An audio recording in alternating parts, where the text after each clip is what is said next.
It's Sean here. We're back again with another game book review. We're going to be having a look at Daedalian Depths by Rami Hansen. Picked this up used for about $4. Gotta love that price. Once again, we just have a choose your own adventure game book. So I've been diving into research really of just this genre as a whole. I'm not a game book enthusiast, I'm not even a gamer, but I'm interested in the fact of, for one, why is there so few game books like this? Like, by the time I get through this video series, I feel like I'm gonna have reviewed most of them, because there's not a lot of them, so that always puzzled me, because I think there's enormous potential there. Like, think of the range of video games that exist, genres, and how much room for new games there is. And then in this genre of game books, not every genre of set and setting in game has even been explored in game books yet. And I find that really interesting. It seems like there's an opportunity there for a publisher or a creator to create a lot more of these. Published 2021 by the author, Rami Hansen. And I take that to mean that he did all the illustrations and texts. And before trying to explain this, I should just read the intro page. On the next page, you'll be cast into the Daedalian Depths, a strange and otherworldly maze of interconnected chambers. Each set of pages represents a room in this labyrinthine complex with numbered exits towards one or more other rooms. Various hints as to where to go are hidden within the imagery and supporting text. These clues are sometimes vague or obscure, and sometimes much less so. Select the number of an exit and flip to the page with the corresponding number above the text to navigate through the maze. Don't be afraid to make assumptions or follow your gut. There are multiple ways to return to the correct path, so making a mistake will not spell certain doom, but stray too far off the beaten path and the labyrinth may swallow you whole. Journey through the maze until you reach the final chamber. You will know when you reach it. Here's one last challenge that awaits you, unlocking the portal to what lies beyond. The means to unlock the gate and escape the labyrinth can be found along the shortest path from the first room to the final gate, following only numbered doors. If you pay close enough attention, certain clues along the path will also enlighten you as to how you came to be in this place and what lies beyond the final portal. If your initial surroundings confound you, blah blah blah, there's some hints at the back, and then it just says, off you go. It says, now off you go down the rabbit hole, though whether to Wonderland or someplace altogether sinister remains unclear. Let the spectral touch of my authorial hand push you forward. And here we have the game format. So I'll flip through the first few pages to just give a feel for this book. So we got 4, 12, 9. So let's go to page 4. And the page numbers correspond with these big numbers over here, not with the little printed page numbers. So we went into 4, and now we're in this side room. Got tentacles coming out of the roof. Open area. Got 1, 10, 9. Sometimes the numbers themselves are a little obscured as part of the art. So we'll go to 10.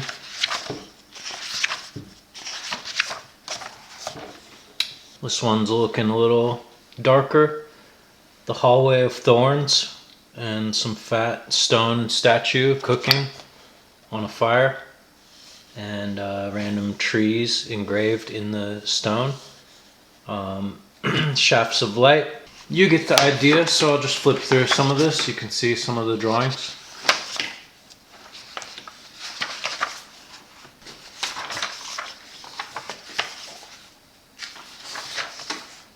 Pretty cool.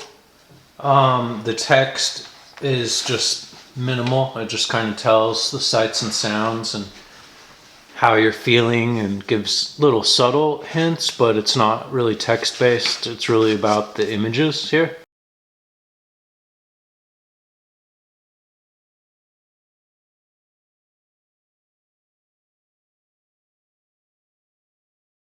So you get the idea. Now, I think it's not possible to review this book without mentioning that the book that really, in my research, as far as I can tell, the book that kicked off this entire genre of like maze game books is called The Maze by Chris something from the 80s. And then there was a whole wave of copycats when that book became released.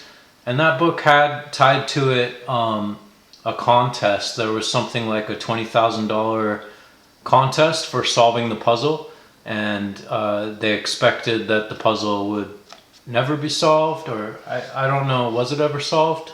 It might not be solved to this day, so it was pretty like abstract. And so this book, to me, I've never played that maze book. I looked at it once when I was a little kid, so I can't speak with authority about that maze book, but this seems to me as if it's like a direct copy. Like somebody read that book and they were just so obsessed with it, and they wanted more of it, and they tried to make it themselves. That's what I get out of this, which is fine. There's nothing wrong with being a fan and lovingly being inspired by things. There's nothing wrong with that, but I would think with something that's this much of a blatant copy, that you would want to just come out and say that right in front. It should have a little thing. It says like inspired, or like the spiritual successor to Maze, or in the same vein as Maze. Something like that. It should just come out and say it on the front and on the back, but it's not mentioned anywhere. It's like as if this is a completely original idea, when even the art style and the concept and the overall kind of feel of the whole thing is like exactly like Maze. So they should have mentioned that. As for the gameplay, I spent a little over an hour with this, and I had high expectations, because in the research that I'm doing of all these game books, this is exactly what I have in mind to create myself. It's just very graphically focused. The focus of the game is the image, as if it's a point and click game, and the text is really just supporting the image, and there's one image per page, and it tells you where to go navigate, and there's puzzles. And to me, that's the core of why I'm doing this research. Of what I'm interested in is how far can you take that? How fun can you make those games? Is there maybe an untapped, unexplored market there for games like this? So I had high expectations, and on first glance the art is okay. I think it's kind of cool. I like the kind of 80s throwback influence of the art.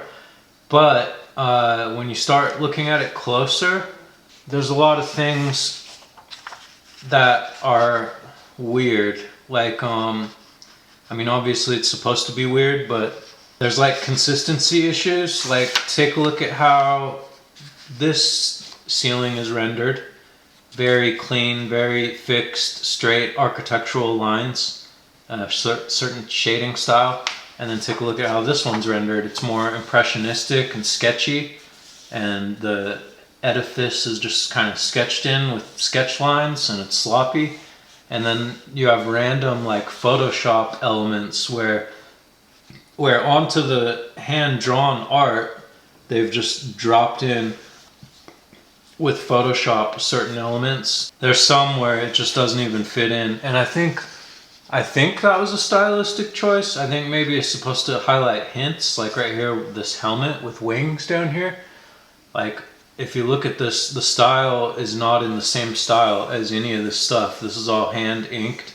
And look at that spider. There's like no detail on that spider. It's like a children's drawing. And along with the photoshopped photoreal helmet, and then along with a Sunday comic style treasure chest. And that juxtaposition for me is not actually working. Here's another one. So you have the comically kind of children drawing of tentacles coming out of the roof, but in the same piece you've got a Photoshop scan of a statuary that's like real life.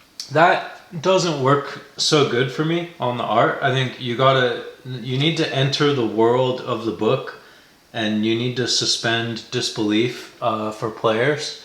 And one way to do that is to create a very internally consistent world. So that would be the same style, the same styles, the same similar art, like it was all drawn by the same person.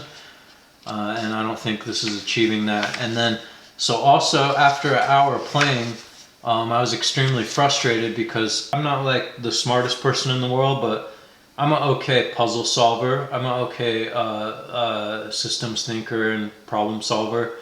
And I just did not get far in this book.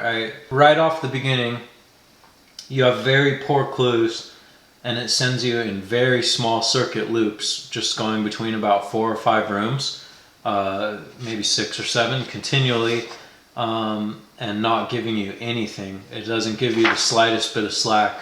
It wants you to really make very abstract connections between these elements on your own to advance through the thing. So I don't even think I solved, there's probably dozens of puzzles in here.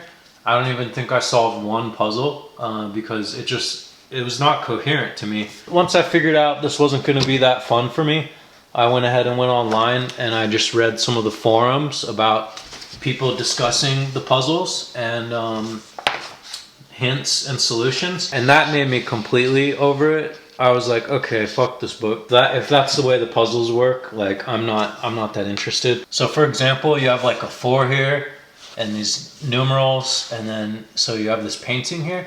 So you're supposed to know that that's Beethoven, and then you're supposed to make the connection that Beethoven's 4th is a famous symphony, and then the 4 is supposed to make you to know somehow to choose door number 4 or something. Stuff like that, where you're just joining together random trivia knowledge of like random elements on the page, and you're supposed to somehow just vibe a solution based on that. I think that's really stupid. So we were so close on this book to really having something there. All you had to do is create a cohesive narrative for this world. What is the narrative of this world? Make an internally coherent story with the elements of the world, and tie the puzzles together that are all making sense in the elements of that world. Instead, I'm totally taken out of the experience because I'm expected to draw on like historical real figures and completely fictional things, and then on top of that the art styles are all clashing together, and from room to room there's no, as far as I've seen, maybe I just haven't played it long enough and solved it, but as far as I've seen, there's no overarching like thematic connection. Like just because we have Beethoven here, that doesn't mean we get like a Mozart puzzle in the next thing, which in my opinion that would have been really cool. Like make the whole place a classical music interdimensional thing, and just thematically make it all about classical music then. You get my point. It's just like make a cohesive thing. This is not a cohesive thing. I like the inspiration of what was there and what they were shooting for. I respect it, but they failed to, there's many levels to make something like this succeed. You got the story level, the art level, the actual mechanics, the actual puzzles, and to make it really succeed, you got to hit on all those levels, and this fails to hit on many of those levels, which will bring us to my conclusion about this book. What I want to say about this is the people who would be likely to make something like this and play something like this, like who is this for? Who are the people who are interested in this? So if you come with me on this little metaphor, picture the spectrum of possible people who would be interested in this. And on this side, you have pure gamers, pure gamer nerds. They live in fantasy world more than real life. They live their life for puzzle games more than real life, and they're willing to suspend disbelief extremely far in order to play a game. And then over on this side, you have ordinary everyday people who maybe are just a little curious about these game experiences, and they just want to go through them and play a fun little game for a while, and they don't even care that much about adventure games or anything like that, right? So there's a spectrum of the type of people who would be involved in this. This book has strong energy of the person on this end of the spectrum. So like the hardcore gamer nerd who's more obsessed with puzzles for puzzles' sake and game for game's sake, and just like riddles for riddles' sake. Like this is somebody who's not interested in creating an overarching narrative or story. This is not a storyteller who made this book. I can tell this is coming from somebody who's very just preoccupied with the concept of cryptic puzzles themselves is the point. That's the whole entire point. And if that's what you love and that's what you're passionate about, then you're going to like this book because it's going to give you a lot of hours to work through to try to piece together this crap. But for me, it's a missed opportunity. If you're going to go to all the effort to create this beautiful artwork, and I see on the 2021 date, so that means that this is before AI was invented, which means somebody had to do this work, this labor in Photoshop. Somebody had to sketch these things with paper and put this into Photoshop. Somebody had to tie all the pages together. Like, that's a big effort. And in my mind, if you're going to that much of an effort, why don't you just take a little more time and create a narrative story arc that ties this whole thing together? I was over it after an hour. The hints made me want to not play once I went on and read spoilers about it. I just thought it was kind of stupid. So final review, Daedalian Depths. Art. We're going to give the artwork, I'll give it a 6 out of 10. If they fixed the clashing styles and made a consistent style, I would be likely to give it a 7 or 8 out of 10. Plot and storyline, I'm literally going to give it, I think, a 0, maybe a 1. You get that intro paragraph that I read for you guys, but then once you're in the world, it's not visually consistent, it's not thematically consistent, the storyline's not consistent, so we'll give it a 1. Gameplay and fun experience, overall fun of the gameplay, I'm going to give that a 2, because if you're somebody who just likes riddles for riddles' sake, you could spend some time with this and have fun. But what I'm interested in is going on an adventure. I want to go into these books and I want to be taken on an adventure. And it's okay if I have to do some riddles and puzzles, but I don't want to do them for riddles' sake. I want them to meaningfully move the plot forward. Overall unified rating, we will give Daedalian Depths a 3 out of 10. Good effort, and I would like to see the author try again. I would like to see them come up with a plot line and make an internally coherent world. But that's Daedalian Depths. Can't say I recommend it, but it was interesting to learn about.